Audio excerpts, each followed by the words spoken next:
A lot of economists are saying that interest rates are likely to go up at least one more time during the remaining part of the year, and I'd not be at all surprised if that's the case. The other thing that we need to take into account, at the last meeting, the Reserve Bank governor mentioned the word recession.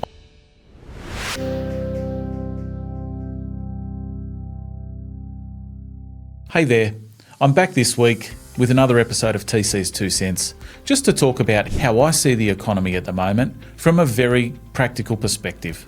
Bear in mind, I am no economist. I'm just a poor, simple bean counter, and this is empirical evidence only. Added to that, I did extremely poorly in economics at uni, so there is a big disclaimer here. However, I will say this: economics in theory is pointless, because in practice, all things are not equal. Back to the point though, over the last 12 months or so, inflation has probably not been so much trending upwards as trending sideways. It just does not seem to be reducing or getting to a point that the government and the RBA are comfortable with. So last month, we had a situation where the RBA used its only instrument, and it is a very blunt instrument, and that is interest rate shifts. In that instance, it was an upward shift to try and curb inflation. That really is the issue. Inflation is hanging around.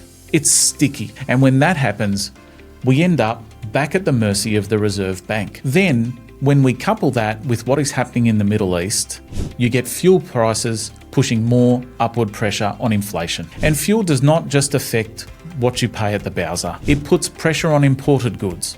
It puts pressure on farmers, and flowing through to groceries. Many costs go up, and that simply puts more upward pressure on inflation. And once again, we find ourselves back with the Reserve Bank, who really only has one lever to pull. Again, interest rates. A lot of economists are saying that interest rates are likely to go up at least one more time during the remaining part of the year, and I'd not be at all surprised if that's the case. The other thing that we need to take into account, at the last meeting, the Reserve Bank governor mentioned the word recession. I must say, I personally do not want to hear that word at all. Recessions seem to be self-fulfilling prophecies, and given what I'm seeing out there, I have to say, I personally do not think that the economy is in great shape. So what would I be saying to businesses out there? What am I saying to my SME clients in particular? I'd be really careful about your overhead spend. Think carefully before signing up to a long-term lease with personal guarantees. Think carefully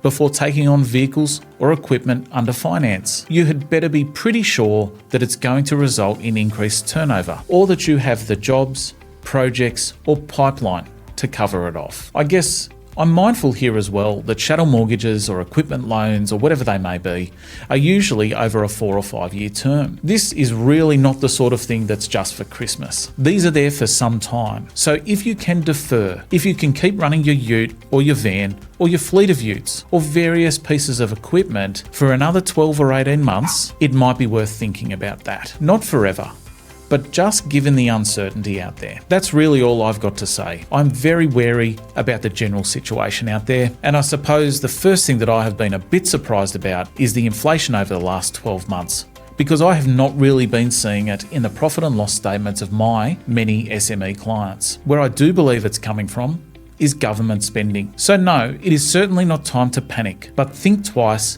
before you spend, and do what you can to build up a bit of a war chest. I'm TC, and that's my 2 cents. Now, before you jump, if you got something out of this, like, subscribe, or share. The videos are for information purposes only. I'm just a poor, simple bean counter, and no substitute for good financial advice. Any commentary or advice is general only. If you would like tailored advice, be it business advice, tax, or accounting advice, please contact me at admin@atomicba.au. If you've got a topic that you'd like me to cover, hit me up in the comments below or email me at tc@tcs2cents.com.au.